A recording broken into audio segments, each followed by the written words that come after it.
কেউ কোনো ক্ষেত্রে আগামীকালকে আমার 67তম জন্মদিবস লেগেই থাকে, কিন্তু যারা শরীর শিশু হবে তাদের ক্ষেত্রে দেখবো খুব স্পষ্ট ভাবে এটা ডেভেলপ করতেছে এবং ফাংশনাল চেঞ্জ থাকে। স্ট্রাকচারালি কোনো চেঞ্জ আমরা ওই শিশুর ক্ষেত্রে দেখতে পারি না। এই শিশু যখন আস্তে আস্তে একটু বড় হতে শুরু করে,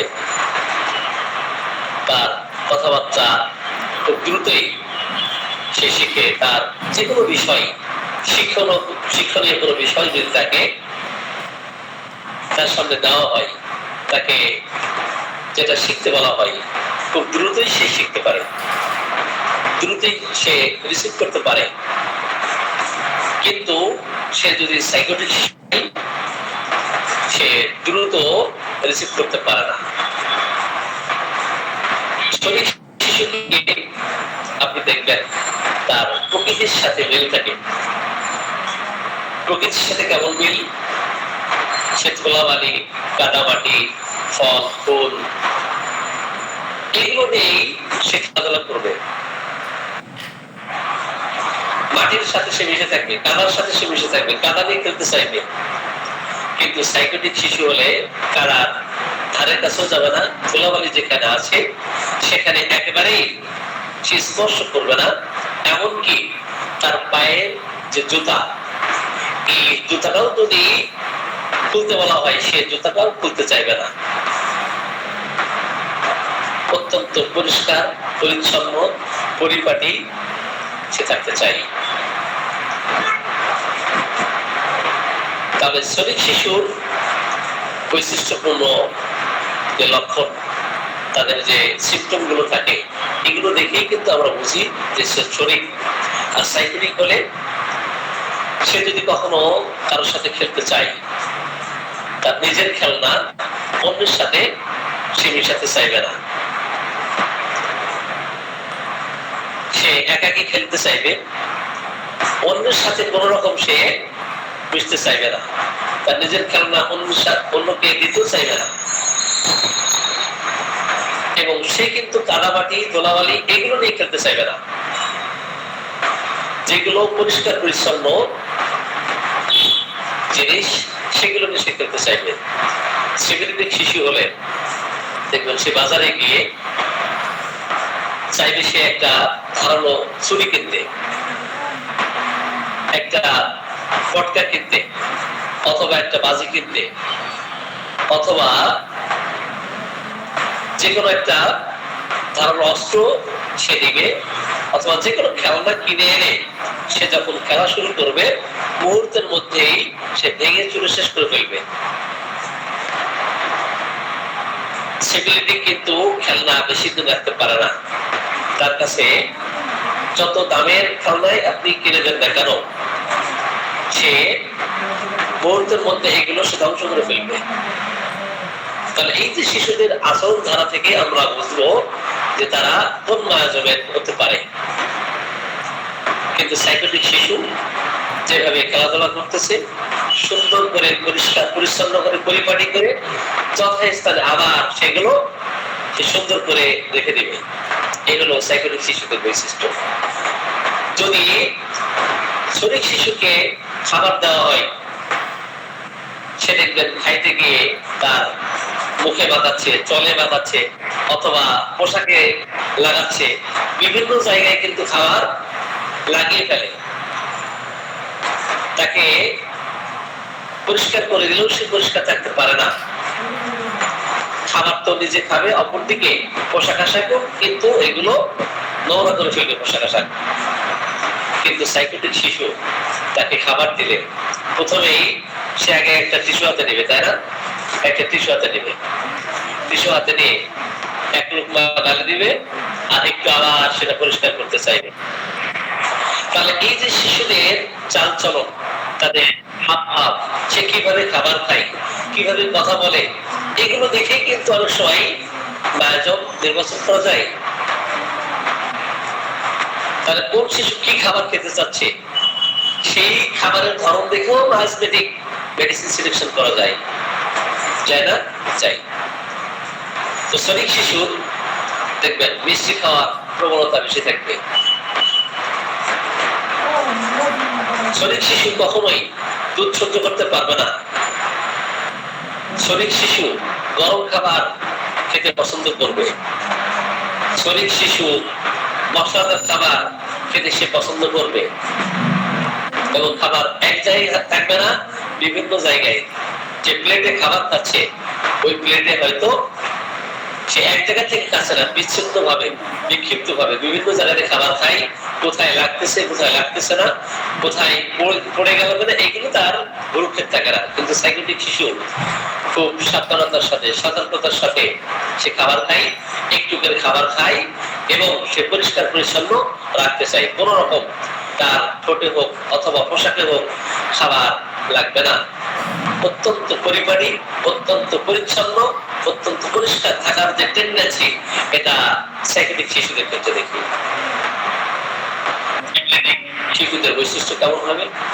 সাইকোটিক শিশু যখন সে খেলাধুলা করবে দেখবে মুহূর্তের মধ্যে এইগুলোকে ডিস্ট্রাক্টিভ করে ফেলবে। কারণ সিভিলিটিক ডায়াজমের শিশুরাই ধ্বংসাত্মক প্রবণতা হয়। তার যে রোগ লক্ষণ আক্রমণ যখন করে সেই রোগ লক্ষণও কিন্তু সবকিছুকে ধ্বংস করে দেয়। শ্রমিক শিশুর রোগ লক্ষণ খুব দ্রুত চলে যায়। সাইকোটিক শিশুর রোগ লক্ষণ প্রকাশ পায় কিন্তু ডিলেতে। দেখবেন তাদের কথা বলা শেখা, তাদের হাঁটা শেখা, তাদের দাঁত ওঠা, তাদের সবকিছুই কিন্তু ডিলেইতে হচ্ছে। অপরদিকে একজন শ্রমিক শিশু তার ডেভেলপমেন্ট খুব দ্রুত হচ্ছে। শ্রমিক শিশু শত অসুস্থ থাকা সত্ত্বেও দেখবেন সে স্কুল বন্ধ করতে চায় না।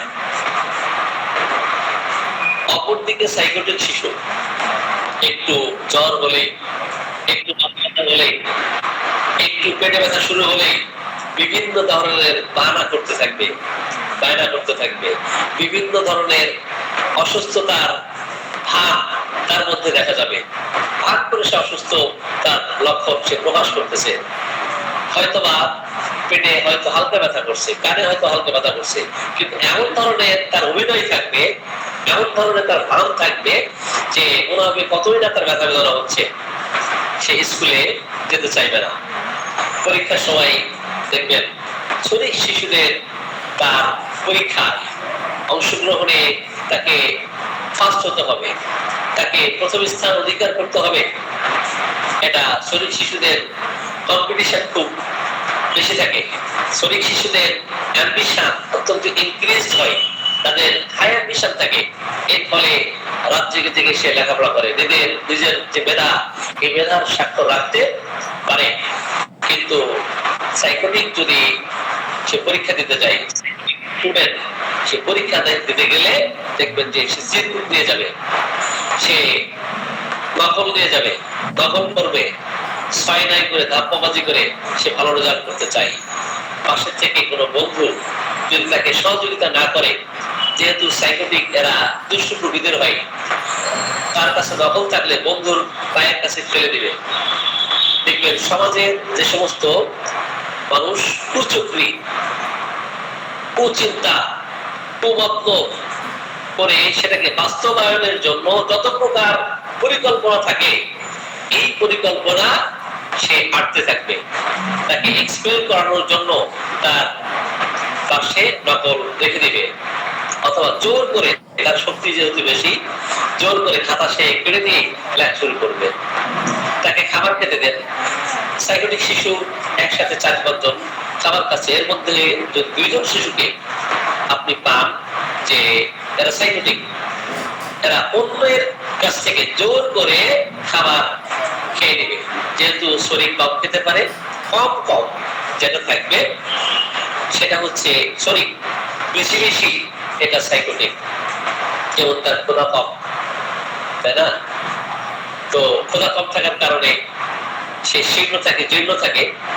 কিন্তু শ্রমিক শিশু এদের মধ্যে বিভিন্ন ধরনের প্ল্যান থাকে, তারা অনেক প্ল্যান করে। প্ল্যান করতে করতে দেখবেন যে সারা রাতটা ঘুম হচ্ছে না, আবার সকালে তাকে ডাক দিলে সে তাড়াতাড়ি উঠতে পারে না, তার ঘুম ভাঙতে বেলা 11টা-12টা বেজে যায়। এই ক্ষেত্রে আপনি ধরে নেবেন সে শরীর আর সাইকোটিক অনেক পরিশ্রম করতে পারে, অনেক শক্তি আছে তার, অনেক পরিশ্রম করলেও সে ক্লান্ত হয় না, অনেক পরিশ্রম করলেও সে দুর্বল হয় না। কিন্তু সাইকোটিক রোগী তারা অল্পতেই ক্লান্ত হয়ে যায়, অল্পতেই দুর্বল হয়ে যায়, অল্পতেই দেখবেন হাঁটতে হাঁটতে সে ক্লান্ত শ্রান্ত হয়ে গেছে। যদি 1 মাইল তাকে হাঁটতে দেওয়া হয় অথবা 1 কিলো তাকে হাঁটতে দেওয়া হয়, দেখবেন এর মধ্যে সে 2 বা 3 বার রেস্ট দিচ্ছে, এবং কোথাও বালি আছে কি ধোলা আছে কাদা আছে এইগুলো দেখা দেখি বাস বিচার নাই, সে তপাস করে এক জায়গায় এসে বসে পড়বে। এলো সাইকোটিক শরীর রোগীদের বৈশিষ্ট্য। কিন্তু সাইকোটিক একটানা অনেক দূর হাঁটবে, কাছে টাকা থাকলেও সে খরচ করবে না, রিকশায় উঠে সে অফিসে যেতে চাইবে না, বাজারে গিয়ে বিভিন্ন ধরনের জিনিস কিনতে গিয়ে দাম দর করতে থাকবে। আমরা সাইকোটিককে বাহিরের দিক থেকে ফিটফাট দেখি, যে বাইরে ফিটফাট ভিতরে সদরঘাট।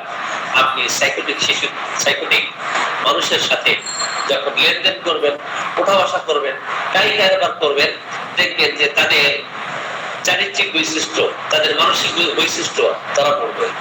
বাজারে গিয়ে তারা বিভিন্ন জিনিস কিনতে গিয়ে দাম দর করা এবং ভালো মানের জিনিস কিনতে চাইবে কিন্তু দাম দর করবে।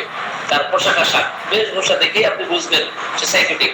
শরীর হলে তার চুল থাকবে এলোমেলো, পুষ্ট পুষ্ট চুল থাকবে। শরীর হলে তার পোশাক কোন রকম সে স্বাভাবিক রাখতে পারবে না, বিশৃঙ্খল অবস্থায় থাকবে, এলোমেলো অবস্থায় থাকবে। তার পড়ার টেবিলে গিয়ে আপনি দেখেন বই খাতা কলম পেন্সিল বিভিন্ন জিনিস একদম এলোমেলো ছড়িয়ে ছিটিয়ে আছে। যদি কোনো স্টুডেন্ট মেসে থাকে, তো মেসে থাকলে সেখানে বিভিন্ন নাজমের স্টুডেন্ট থাকবে। শরীর হলে দেখবেন যে কি একদম বিশৃঙ্খল অবস্থা, এলোমেলো অবস্থা থাকবে। কিন্তু সাইকোটিক হলে সাইকোটিক আর শরীর কখনো এক জায়গায় থাকতে পারবে না। কারণ শরীর এর স্বভাবই হচ্ছে নোংরা থাকা, আর সাইকোটিক এর স্বভাব পরিষ্কার পরিচ্ছন্ন পরিপাটি থাকা। তাহলে 2 ধরনের মানুষ কোনো এক মাসে থাকতে পারবে না, তাই না? একজন নোংরা থাকা এটা তার স্বভাব, আর একজন পরিষ্কার পরিপাটি পরিচ্ছন্ন থাকা এটা তার মেন্টালিটি, এটা তার স্বভাব। তো 2 জন বিপরীত ধর্মী মানুষ কখনো এক মাসে থাকতে পারবে না। তাহলে আমরা এইভাবে তার চাল চলন, হাব ভাব, ওঠা বসা, কারবার লেনদেন এগুলো দেখে কিন্তু আমরা বুঝতে পারি যে সে কোন মায়াজমের। অপরদিকে দেখবেন শরীর এরা ক্ষমা করতে পারে, সাইকোটিক শর্ত সাপেক্ষে এরা ক্ষমা করে, যে আজকের মতো তোমাকে ক্ষমা করে দিলাম, কিন্তু দ্বিতীয় দিন যেন তোমাকে আর এই কাজ করতে না দেখি। কিন্তু সিভিলিটিক সে ক্ষমা করতে পারে না, সিভিলিটিক সে কখনোই সে ক্ষমা করতে পারে না। তার কাছে ক্ষমা বলে কোনো কিছু নাই। দেখবেন সে কোল্ড ব্লাডেড মার্ডারার, ঠান্ডা মাথার খুনি। সে হয়তো কম কথা বলবে, চুপচাপ থাকবে, কিন্তু অঘটন ঘটিয়েছে। অঘটন ঘটানোর ক্ষেত্রে দেখবেন সে ওস্তাদ। পৃথিবীতে যত অঘটন ঘটায় দেখবেন এর পিছনে সব সিভিলিটি এরা অঘটন ঘটায়, কিন্তু তার পিছনে বুদ্ধি, পরামর্শ, কলাকৌশল, যুক্তি, কিভাবে সব আটতে হবে। মাস্টার মাইন্ড যে মাস্টার মাইন্ড ওই ফোনের পরিকল্পনাকারী সে কিন্তু দেখবেন সাইকোটিক, এবং সে ধরাছোঁয়ার বাইরে থাকে। সে লোকচক্ষুর আড়ালে এসে, লোকচক্ষুর অন্তরালে এসে দেখবেন এই ধরনের বিভিন্ন প্ল্যান করতে থাকে। কিন্তু টাকার বিনিময়ে, সম্পদের বিনিময়ে, অথবা লোভের বশবর্তী হয়ে মাথা মোটা মানুষ দেখবেন সে মানুষকে খুন করতেছে, হত্যা করতেছে। রক্তের হোলি খেলতে চাই। পৃথিবীতে কোথাও যুদ্ধ বিগ্রহ লাগলে অত্যন্ত পুলকিত হয়, অত্যন্ত আনন্দিত হয়। এই অবস্থা দেখে আমরা সিপিলিটিক প্যাশেন্ট চিনতে পারবো। যখন তার একেবারে ছোটকাল থেকে তার যৌবনকাল, তার বার্ধক্যকাল, তখন কোন রোগে আক্রান্ত হচ্ছে তার নাজমেটিক অবস্থা দেখে আমরা বুঝতে পারি। সনিক পেশেন্টের দেখবেন যে অল্প বয়সেই অকালেই তার চুল পেকে যাচ্ছে। 30 বছর হতে না হতে, 40 বছর হতে না হতে তার চুল পেকে যাচ্ছে। আপনি ধরে নেবেন সে সনিক। তার নখ দেখে, তার ঠোঁট দেখে আপনি বুঝতে পারবেন যে সে সনিক।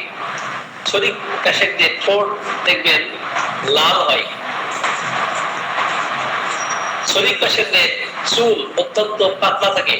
সনিক পেশেন্টের চুল অতি সহজেই পেকে যায়। সনিক পেশেন্টের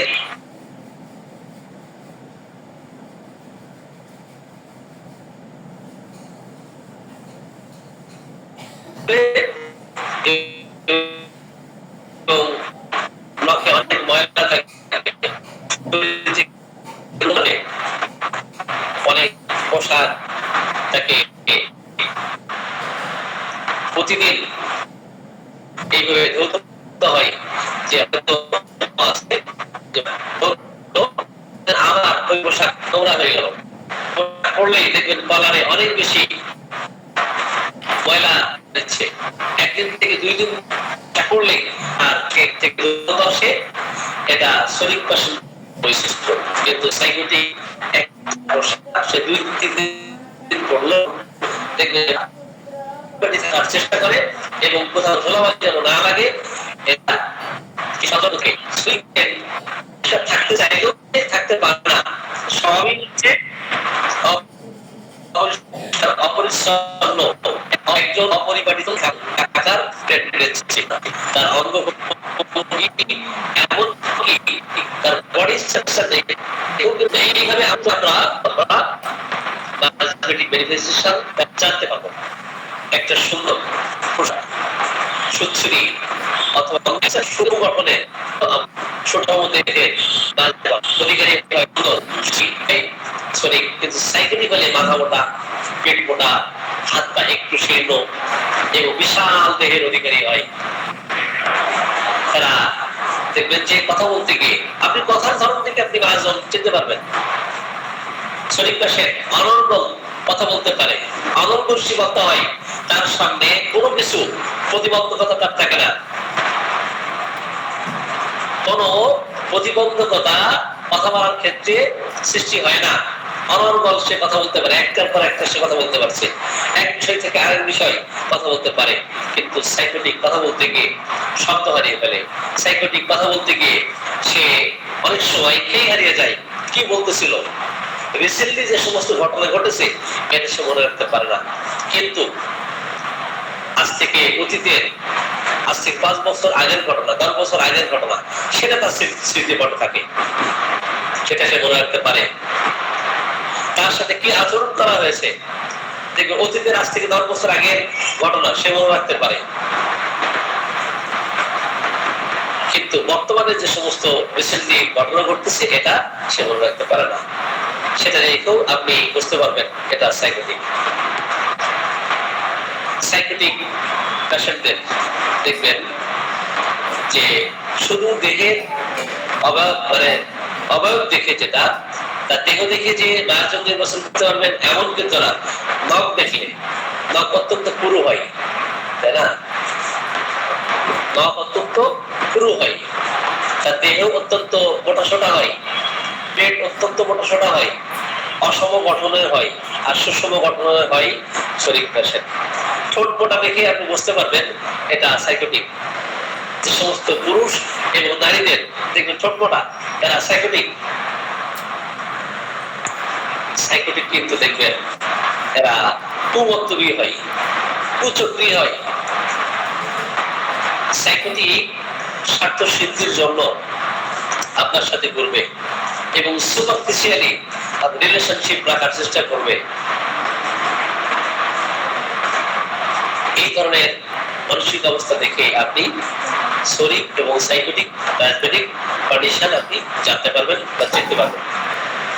সিভিলিটি পেশেন্টদের দেখবেন যে কোথাও ক্ষত হলে তার ওই ক্ষত সহজে শুকাচ্ছে না, পুজ দেখা দিচ্ছে, দীর্ঘদিন পর্যন্ত সেখান থেকে পুজ নিঃসরণ হচ্ছে, যত বেশি স্রাব দেখা দিচ্ছে তত বেশি যেন আরো কি রোগ বাড়তেছে এবং তাদের রোগ লক্ষণ গুলো রাত্রিকালীন সময়ে বেশি বৃদ্ধি পায়। সূর্য অস্ত যাওয়ার পর থেকে উদয় হওয়া পর্যন্ত সারা রাত পর্যন্ত তাদের রোগ লক্ষণ বৃদ্ধি পেতে দেখা যায়। তাদের মানসিক অবস্থা, তাদের শারীরিক অবস্থা প্রচন্ড খারাপ থাকে, রোগের যন্ত্রণায় দেখবেন সে ছটফট করতেছে। মাঝে মাঝে রোগ যন্ত্রণায় সে যখন এটা টলারেট করতে না পারে, সহ্যের বাহিরে চলে যায়, অসহ্য যন্ত্রণা করতে থাকে, তখন আত্মহত্যার টেন্ডেন্সি তার মধ্যে তৈরি হয়। সুইসাইডাল টেন্ডেন্সি আমরা সিভিলিটি পেশেন্টদের ক্ষেত্রে দেখি। এরা শত অসুস্থ হওয়ার পরও দেখবেন ডাক্তারের কাছে যেতে চায় না। ডাক্তারের কাছে জোর জবরদস্তি করে আপনি নিয়ে গেলেও দেখবেন সে ডাক্তারের সাথে কথা বলতে চাচ্ছে না। ডাক্তার অনেক বেশি ফোর্স করলে সে দু একটা শব্দ উচ্চারণ করবে এবং রূঢ় ভাষায় সে কথা বলবে। এটা দেখে আপনি ধরে নেবেন যে সে সিভিলিটি। এবং টিউবারকুলার পেশেন্টকে আপনি দেখবেন, টিউবারকুলার পেশেন্ট কিভাবে চিনবেন? সিভিলিটি পেশেন্ট কিন্তু অত্যন্ত ধ্বংসাত্মক হয়। তার রোগ যেমন দেখা দেয়, সেটা ধ্বংসশীল অবস্থা তৈরি করে, পচন সৃষ্টি করে, ধ্বংস ক্ষয় লয় যেখানে আছে সেটা সিভিলিটি। এবং সেই ক্ষত সহজে আর ভালো হতে চায় না, ইজিলি সাপুরেশন হয়, বুঝ হওয়ার যে টেন্ডেন্সি এটা প্রচন্ড মাত্রায় দেখা দেয়, আর সেই সহজে বুঝ শুকাতে চায় না। সেই ক্ষেত্রে আমরা সিভিলিটি পেশেন্ট করে নিতে পারি। কিন্তু টিউবারকুলার পেশেন্ট আমরা কিভাবে চিনব?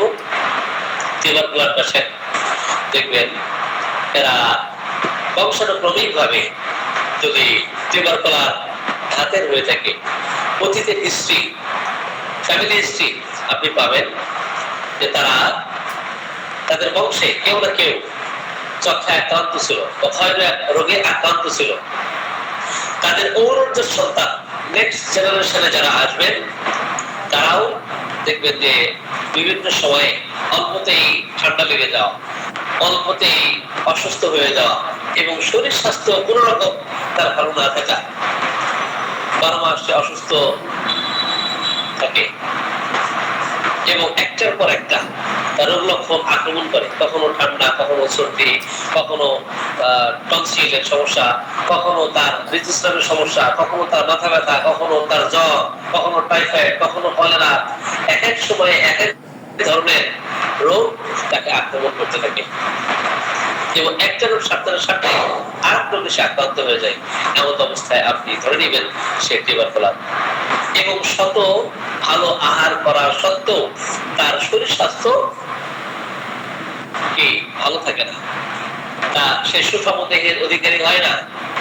ছোটকালেই দেখবেন যে পিজন চেস্ট অর্থাৎ কবুতরের বুক যেমন ঠিক তেমন হয়, হালকা পাতলা গড়নের হয়।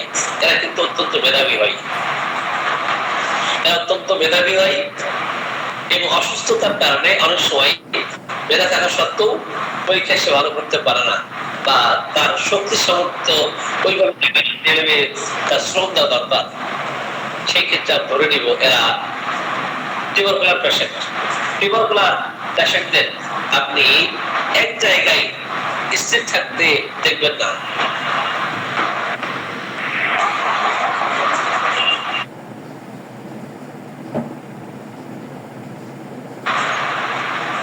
টিউবারকুলার পেশেন্টদের ক্ষেত্রে আপনি দেখবেন যে তারা এক জায়গায় স্থির থাকবে না, এক স্থান থেকে আরেক স্থানে এরা ঘুরে বেড়াবে। ট্রাভেলিং ডিজায়ার থাকবে, ওয়ান্ডারিং ডিজায়ার থাকবে। এরা কসমোপলিটন হতে চায়, সারা বিশ্ব ঘুরে ঘুরে দেখতে চায়। এদের শুধু কি ভ্রমণ পছন্দ এমন না, সবকিছু পরিবর্তনশীলতা, সবকিছু পরিবর্তনশীলতা থাকবে, চেঞ্জিবিলিটি, ডিসস্যাটিসফ্যাকশন, ডিসপ্লেসমেন্ট। আমরা টিউবারকুলার পেশেন্টদের ক্ষেত্রে দেখব যে একটা বিষয়ে সে সন্তুষ্ট হয় না। সাপোজ টিউবারকুলার স্টুডেন্ট, সে যদি একটা সাবজেক্টে অনার্স করতে চায়, তো একটা সাবজেক্ট সে অনার্স শেষ করতে পারে না, সে অনবরত চেঞ্জ করতে থাকে। মনে হয় আমি ইংলিশ পড়লে ভালো হবে, 2 বছর পরে মনে হয় আর একটা সাবজেক্টে ভর্তি হই। অথবা তার পড়ার টেবিলে সে যখন পড়তে বসে, একটা সাবজেক্ট 2 ঘন্টা 5 ঘন্টা পড়বে, এই ধৈর্য তার নাই। সে প্রচন্ড মাত্রায় ইম্প্যাশন থাকে, ধৈর্যহীন হয়। একটা সাবজেক্ট দীর্ঘক্ষণ সে পড়তে পারবে না, একটার পর একটা সাবজেক্ট চেঞ্জ করতে থাকবে, একটার পর একটা পোশাক চেঞ্জ করতে থাকবে, একটার পর একটা খাবার চেঞ্জ করতে থাকবে, একটার পর একটা দেখবেন প্রেমিক প্রেমিকা চেঞ্জ করতে থাকবে। এই হলো টিউবারকুলার পেশেন্টের বৈশিষ্ট্য। এমনকি কোথাও একটা জায়গায় ধৈর্য ধরে যারা চিকিৎসা নিতে পারবে না, কখনো হোমিওপ্যাথিক, কখনো অ্যালোপ্যাথিক, কখনো হার্বাল, কখনো আকুপাংচার, কখনো আকুপ্রেশার, এই ধরনের একজন ডক্টর থেকে আরেকজন ডক্টরের কাছে তার যাওয়া।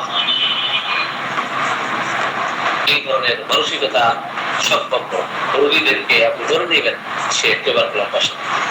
সম্মানিত চিকিৎসকবৃন্দ, আমরা সংক্ষিপ্ত পরিসরে এই যে কয়েকটা মায়াজমের বাস্তব ভিত্তিক সমাজের যে চিত্র তুলে ধরেছি, এই চিত্র যদি আমরা স্মৃতিপটে গেঁথে রাখতে পারি, এটা ধারণ করে রাখতে পারি, অবশ্যই আমরা এতটুকু আলোচনা দিয়েই কিন্তু অনেক সময় ট্রান্সমেডিক বেনিফিসিয়েশন কার কোনটা সেটা জানতে সম্ভব। তো সকলকে ধন্যবাদ জানিয়ে সকলের সুস্বাস্থ্য কামনা করে আজকের সংক্ষিপ্ত আলোচনা এখানে শেষ করছি। আসসালামু আলাইকুম ওয়া রাহমাতুল্লাহ। সকলে ভালো থাকুন ও সুস্থ থাকুন। কারো কোনো প্রশ্ন থাকলে প্রশ্ন করতে পারেন সংক্ষিপ্ত পরিসরে। আজকে আমি চেম্বার থেকেই আলোচনা শুরু করেছি, যদিও অল্প সময় আলোচনা করেছি, কিন্তু মূল মেসেজ আপনাদেরকে দিয়েছি। কারো কোনো প্রশ্ন থাকলে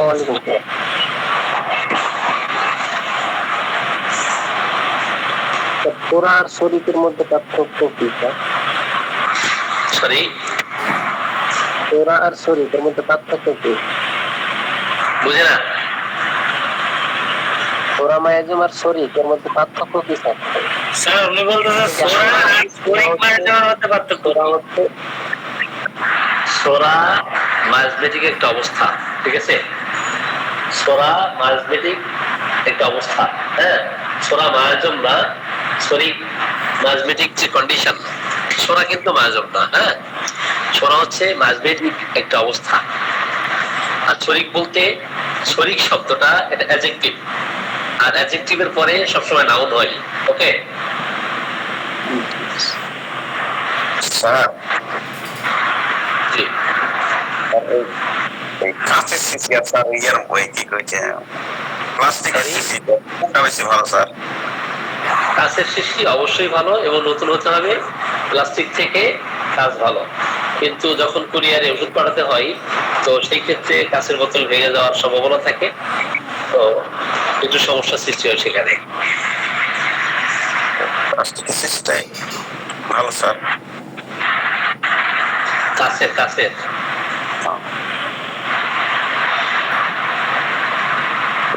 প্রশ্ন ছিল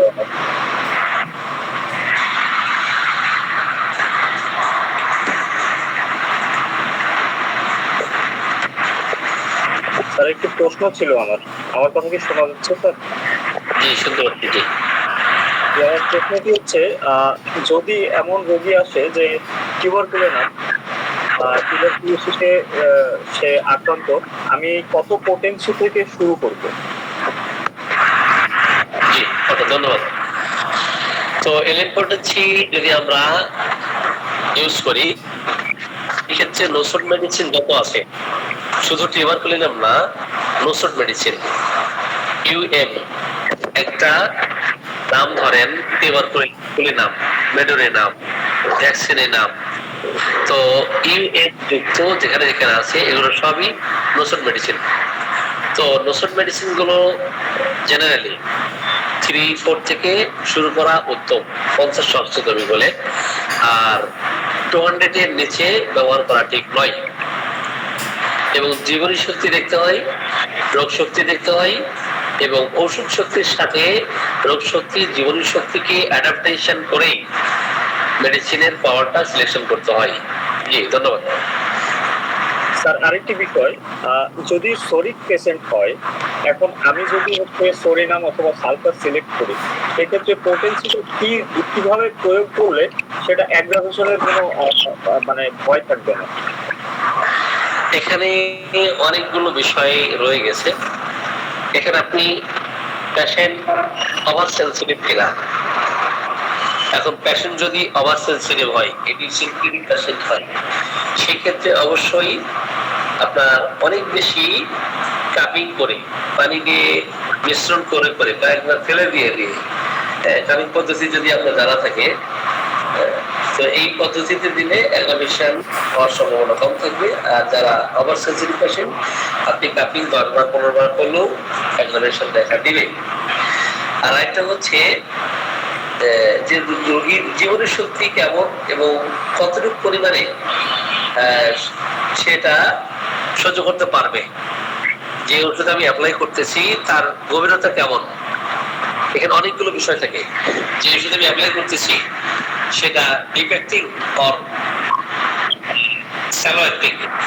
শ্যালো অ্যাক্টিং যদি হয়, অগভীর ক্রিয়াশীল হয়, সেক্ষেত্রে কতবার দিবেন এবং 50 সহস্রতমিক দিবেন না 100তমিক দিবেন, এবং কত পাওয়ার থেকে শুরু করবেন।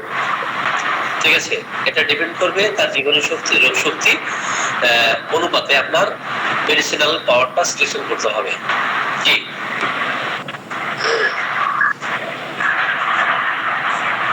আর কোনো কোশ্চেন? আর কোনো কোশ্চেন? জি, মুফতি রহমানুজ্জামান ভাই হাত তুলেছেন। আসসালামু আলাইকুম। ওয়ালাইকুম আসসালাম। স্যার কেমন আছেন? আলহামদুলিল্লাহ।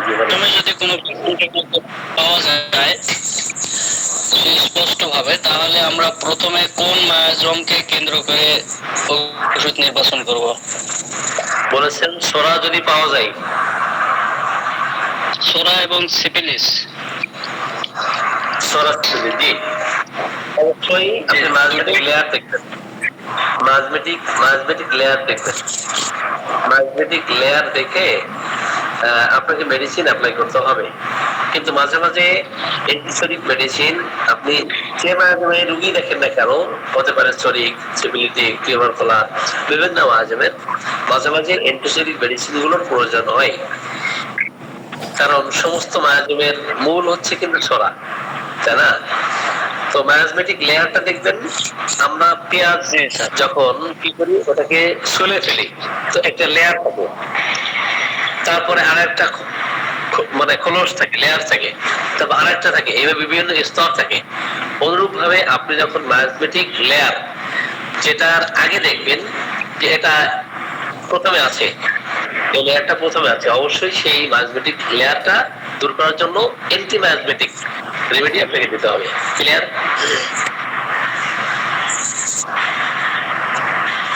জি স্যার, থ্যাংক ইউ স্যার। আসসালামু আলাইকুম স্যার। আসসালামু আলাইকুম স্যার। স্যার এখন ওই যে স্যার রোগীর জীবনী শক্তিটা আমরা মানে কিভাবে নির্ণয় করতে পারি? মানে রোগীর যে কত পাওয়ার খাবে বা তার উপরে কত শক্তি প্রয়োগ করা হবে, এটা স্যার নির্ণয় করার স্যার কোনো পদ্ধতি আছে কিনা? আমরা বুঝবো কেমনে যে রোগীর উপরে? এটা তো অভিজ্ঞতার বিষয়, এটা অভিজ্ঞতার বিষয়। আপনি দেখবেন যে এক শিশু অথবা একজন যুবক অথবা একজন এর বয়স 50 বছর বা 60 বছর বয়স হয়েছে, আর একজন যুবকের বয়স 20 বছর। দেখা গেছে এই 20 বছরের যুবকের থেকে জীবনী শক্তি ওই 60 বছরের যে বয়স্ক রোগী তার জীবনী শক্তি অনেক ভালো, তাই না? আর এই 20 বছরের যুবকের জীবনের শক্তি দুর্বল। তো কেন দুর্বল, কেন দুর্বল আপনি কিভাবে চিনবেন? তার বায়োমেট্রিক ব্যাকগ্রাউন্ড, ফ্যামিলি হিস্ট্রি জানবেন এবং কখন কোন রোগে কিভাবে আক্রান্ত হয়েছে। দুর্বল কিন্তু হয় বিভিন্ন ভাবে, জীবনী শক্তি দুর্বল বিভিন্ন ভাবেই হতে পারে। যদি বংশগত কোন রোগের ফলে তার একটার পর একটা রোগ লক্ষণ এভাবে আসতে থাকে, সে কখনো মায়াজম থেকে দেখা গেল সাপোজ শরীর মায়াজমের যদি হয়ে থাকে, তো শরীর মায়াজম হলে সে খুব দ্রুত এটা রিমুভ করতে পারবে, কিন্তু মিক্সড মায়াজম থাকলে তার ক্ষেত্রে দূর করা অনেক কঠিন। এবং কয়েক পুরুষের হিস্ট্রিতে কঠিন কঠিন ব্যাধি ছিল এবং সেও কঠিন কঠিন ব্যাধিতে আক্রান্ত প্রায়ই হয়ে থাকে। এই ক্ষেত্রে বংশানুক্রমিক ভাবেই দেখবেন যে সে রোগ প্রবণ, তার মধ্যে সাসেপ্টিবিলিটি, তার ডিসপোজিশন আছে, এজন্যই সে রোগে বারবার আক্রান্ত হয়। আবার আরেকজন দেখা গেল যে তার বংশে বিভিন্ন রোগ থাকলেও তার মধ্যে প্রবলতা নাই এবং সে স্ট্রং, কোনো রোগ ব্যাধি তাকে ধরতে পারে না, তার রোদ বৃষ্টি ঝড় ঝাপটা কোনো কিছুই তার কাছে কোনো কিছু মনে হয় না, তাই না? এবং সে বুলেটের মতো এমনও হতে পারে। আবার অর্জিত অর্জিত যে দোষগুলো থাকে, আপনার জীবনের শক্তি ভালো ছিল বাট আপনি নিজে নিজে এটা ধ্বংস করে ফেলেছেন। মদ, তাড়ি, গাঁজা, পেন্সিলিন, ইয়াবা অথবা যত আকাঙ্ক্ষা আছে পরে আপনি একেবারে নিজের জীবন যৌবন জীবনী শক্তিকে একদম দুর্বল করে ফেলেছেন। নিয়ম নীতির কোন তোয়াক্কা করেন নাই, নিয়ম বহির্ভূত আপনি লাইফস্টাইল নিয়েছেন, এই ক্ষেত্রে জীবন শক্তি দুর্বল হতে পারে। যে খাবার খাইলে আপনি অসুস্থ হচ্ছেন বারবার, সেই ধরনের খাবার আপনি কারণে আপনার শরীর দুর্বল হয়ে যাচ্ছে, আপনার মন দুর্বল হয়ে যাচ্ছে, আপনার মনের উপর প্রভাব পড়তেছে, এই ক্ষেত্রে আপনার জীবন শক্তি দুর্বল হতে পারে। আর যে লাইফস্টাইল দেখা গেল খুব সুন্দর ভাবে পরিচালনা করতেছে, লিড করতেছে, সে আকাম তোকাম করে না এবং তার মধ্যে কোনো ভেজাল নাই। এখন যার মধ্যে ভেজাল আছে সেই বিভিন্ন ধরনের রোগে আক্রান্ত হবে, আর যার মধ্যে ভেজাল নাই দেখবেন বিভিন্ন রোগ তাকে ধরতে পারবে না।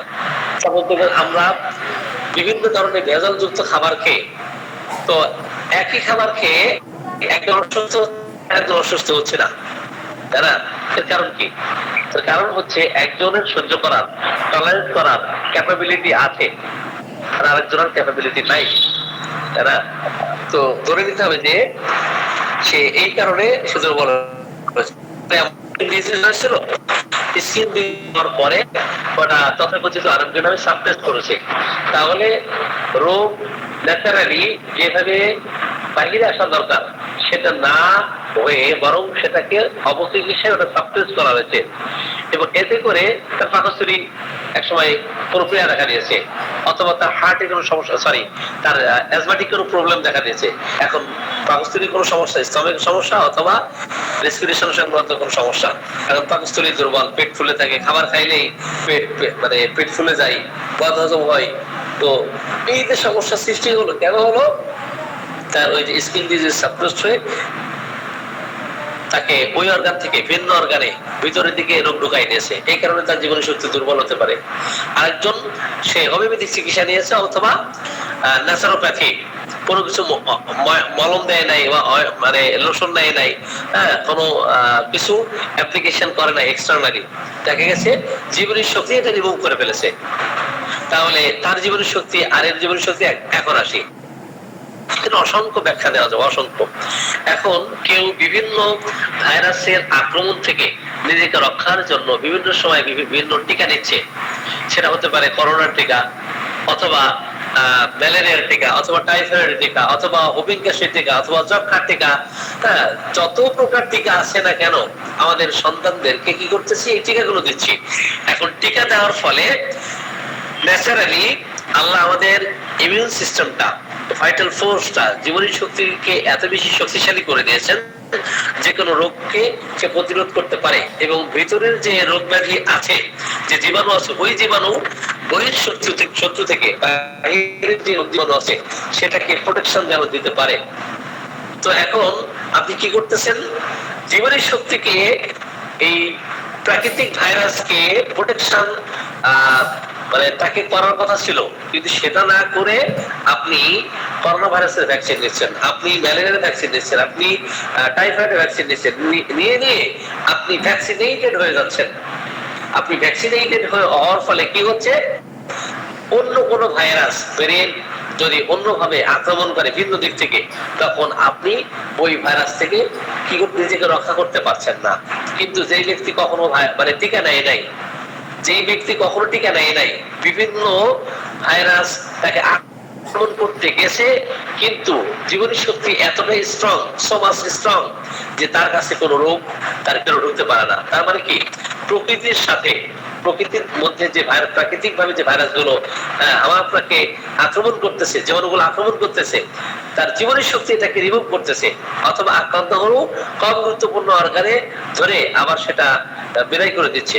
তো এই ব্যক্তি বেশি কি রোগ প্রতিরোধ ক্ষমতা তার বেশি তৈরি হবে, না যেই ব্যক্তি বিভিন্ন ভ্যাকসিন নিয়ে নিয়ে নিজেকে এই ভ্যাকসিনেটেড করে ফেলছেন, তার রোগ প্রতিরোধ ক্ষমতা বেশি হবে? আমার কথা বুঝে আসছে?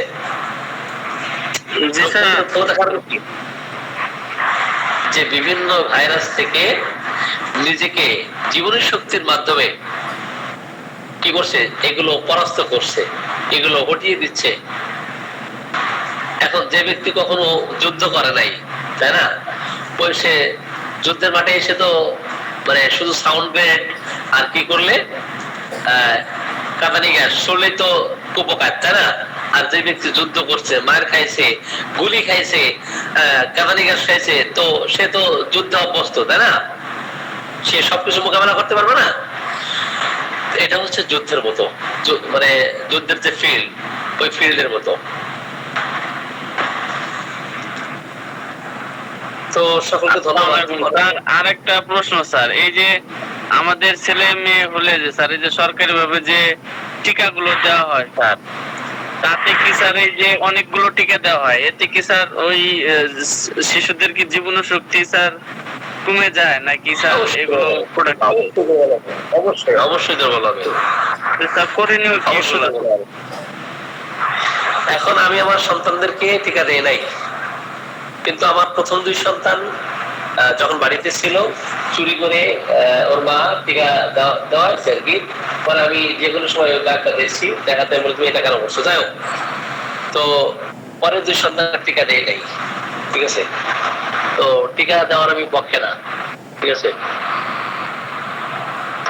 টিকার যে কুফল, এই কুফল এতটা ভয়ঙ্কর হয়, আপনারা এই বিষয়ে পড়াশোনা করবেন, গুগলে সার্চ দিবেন, সার্চ দিয়ে দেখবেন যে টিকার কুফল, ব্যাড ইফেক্টস অফ ভ্যাকসিনেশন, ঠিক আছে? অথবা কমপ্লিকেশন অফ ভ্যাকসিনেশন, ভ্যাকসিনের যে কুফল, টিকে দেখা নেই সবার হবে। জি স্যার, আমি তো আমার বড় বাচ্চাটাকে দিছি, কিন্তু ছোটটাকে দেই নাই স্যার। আর আমি স্ট্রিক্টলি বলছি যে দেবো না, যা হয় হবে। অসুস্থ ঠিক আছে, পরে দেখবো স্যার। আমরা আজকের মতো বিদায় দিচ্ছি, অনেক রাত হয়ে গেছে। একটু স্যার, জি, আমি একটা চর্মরোগীর চিকিৎসা করছিলাম, তো সেখানে আমি সালফার প্রয়োগ করার পরে তো চর্মরোগটা বেড়ে গেছে, এখন অ্যাগ্রাভেশন হয়ে গেছে। এখানে আমার করণীয় কি হবে স্যার? আসলে এখানে রোগজনিত অ্যাগ্রাভেশন হচ্ছে ডিজিজ অ্যাগ্রাভেশন না মেডিসিনাল অ্যাগ্রাভেশন? এখানে ডিজিজ অ্যাগ্রাভেশন হয়েছে না মেডিসিনাল অ্যাগ্রাভেশন হয়েছে? এখন ডিজিজ অ্যাগ্রাভেশন হলে এক ধরনের অবস্থা তৈরি হবে, আর মেডিসিনাল অ্যাগ্রাভেশন হলে আরেক ধরনের অবস্থা তৈরি হবে। মেডিসিনাল অ্যাগ্রাভেশন হলে মানসিকভাবে সে ভালো ফিল করবে। যদি মেডিসিনাল অ্যাগ্রাভেশন হয়, মানসিকভাবে সে কমফোর্ট ফিল করবে। আর ডিজিজ অ্যাগ্রাভেশন হলে তো মানসিকভাবে, শারীরিকভাবে ভালো ফিল করবে না, তার কোনো কিছুতেই ভালো লাগবে না। জি, এটা অ্যানালাইসিস করে বোঝা যাবে। তবে স্যার, অ্যাগ্রাভেশন হলে করণীয় কি হবে স্যার? না, আমি তো 2 ধরনের কথা বলেছি। এখন কোন অ্যাগ্রাভেশন তার ক্ষেত্রে দেখা দিয়েছে সেটা অ্যানালাইসিস করতে হবে, অ্যানালাইসিস না করা পর্যন্ত বলা যাবে না। জি,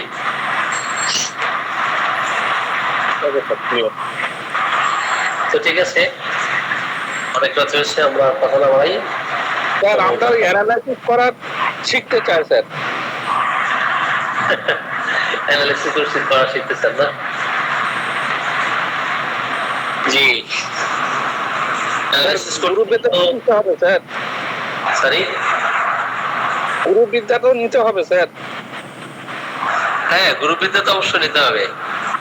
অ্যানালাইসিস শিখতে হলে আপনাকে পড়তে হবে, ভালো গুরুর সান্নিধ্যে থাকতে হবে, পড়তে হবে, অবজারভেশন পাওয়ার বাড়াতে হবে এবং ভালো গুরুর সান্নিধ্যে থাকতে হবে, তারপরে আপনি পারবেন। আর হোমিওপ্যাথিক কখনো কেউ কাউকে শিখিয়ে দিতে পারে না। আমার কাছে যেটা মনে হয়েছে যে হোমিওপ্যাথি কখনো কেউ কাউকে শিখিয়ে দিতে পারে না, এটা নিজে নিজে ব্যক্তিগত উদ্যোগে নিজে পড়াশোনা করে নিজের অবজারভেশন বাড়িয়ে হ্যাঁ এগুলো শিখতে হয়। আমার যেটা এক্সপিরিয়েন্স হয়েছে,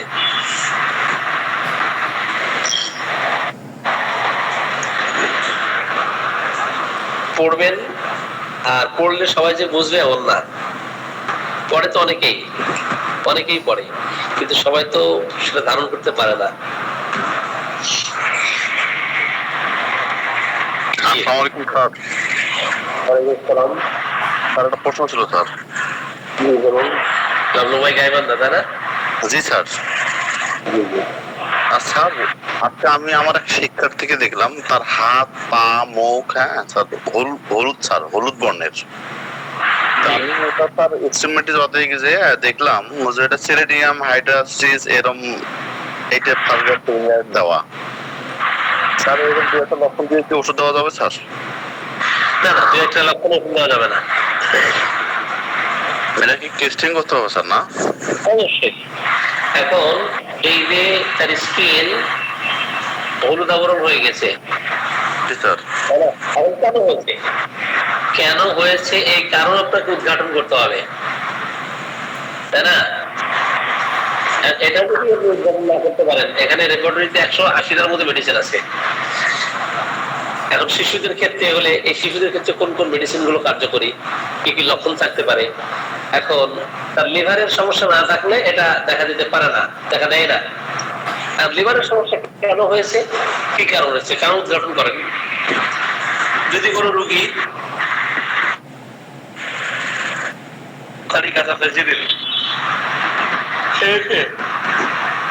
রাত জেগে জেগে উগ্র খাবার খেয়ে লিভারকে একবারে দুর্বল করে ফেলেছে, মেজাজ খিটখিটে হয়ে গেছে, সেক্ষেত্রে নাশ হতে পারে। আবার যদি কিনা তার কষ্টটা বিকাল 4টা থেকে 8টা পর্যন্ত দেখা দেয়, হলুদ প্রসাব হয় এবং অসুস্থতা বিকাল থেকে বেশি দেখা দেয়, অথবা জীবনের পরন্ত বেলায় দেখা দেয়, সেক্ষেত্রে লাইকের কথা চিন্তা করতে পারে। এই ধরনের অনেক পার্থক্য আছে, এই পার্থক্য দিতে হবে। এখন অতিরিক্ত ফ্লুইড লস হয়ে স্রাব হয়ে তার শরীর হলুদ হয়ে গেছে বা ফ্যাকাশে হয়ে গেছে, এক্ষেত্রে আপনি সাইনার কথা ভাবতে পারেন। আবার কুইনাইন সেবন জনিত কারণে দেখা গেছে কুইনাইনের কুফলে তার লিভারের উপরে প্রভাব পড়ছে, এক্ষেত্রে আপনি চায়না সহ বিভিন্ন মেডিসিনের কথা ভাবতে পারেন। আবার অতিরিক্ত সন্তান জন্ম দেওয়া, স্তন্যপান করানো, অ্যাবর্শন ঘটানো, এগুলোর ফলে এখন তার কোনো কিছু ভালো লাগে না। এই কুইনাইন কি স্যার? জি, কোশ্চেন করলে শেষ হবে না। স্যার স্যার আমি একটু বিদায় নেই স্যার।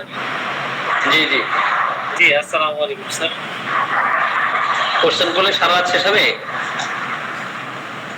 না স্যার, ক্লাস 9 এর মেয়ে স্যার, ক্লাস 9 এর মেয়ে।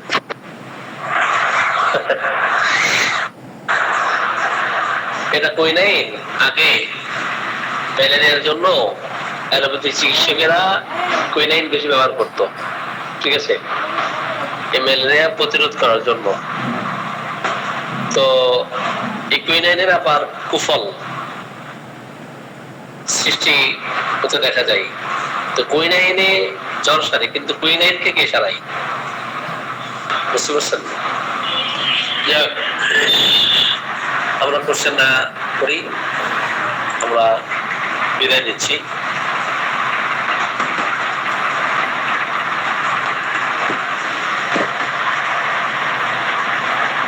জি জি।